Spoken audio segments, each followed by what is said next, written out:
आखिर कौन है अजमेर के ख्वाजा गरीब नवाज जिनसे लोग इतनी मोहब्बत करते हैं? चलिए जानते हैं आज अजमेर के ख्वाजा गरीब नवाज के बारे में। उससे पहले आप हमारे पेज को फॉलो कर लीजिए इस्लाम की इन्फॉर्मेशन सबसे आसान तरीके से जानने के लिए।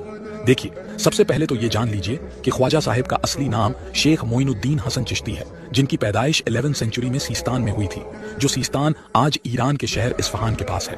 ख्वाजा साहब ने सिर्फ 9 साल की उम्र में ही पूरी कुरान याद कर ली थी, और वो जब 11 साल के थे तो उनके वालिद वफात कर गए। फिर कुछ साल बाद वो इंडिया के अजमेर में तशरीफ लाए, और वो जब अजमेर में आए तब इंडिया में मुस्लिमों पर बहुत जुल्म हो रहा था। लेकिन जब ख्वाजा साहब आए तो उन्होंने मुस्लिमों को दोबारा हिम्मत दी, उन्होंने मुस्लिमों को पढ़ाया और उनकी मदद की। और जब वो अजमेर में थे तब उन्होंने बहुत सारे लोगों को इस्लाम की दावत भी दी, जिससे बहुत सारे लोगों ने इस्लाम की खूबसूरती देखकर इस्लाम कबूल किया।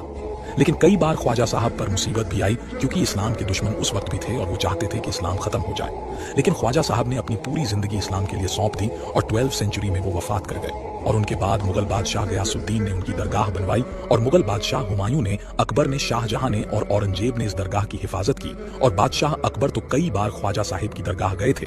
हालांकि ख्वाजा साहिब बहुत अमीर थे, क्योंकि वो एक तजीर भी थे, लेकिन उन्होंने हमेशा अपनी पूरी जिंदगी गरीबों की मदद करने में गुजार दी थी।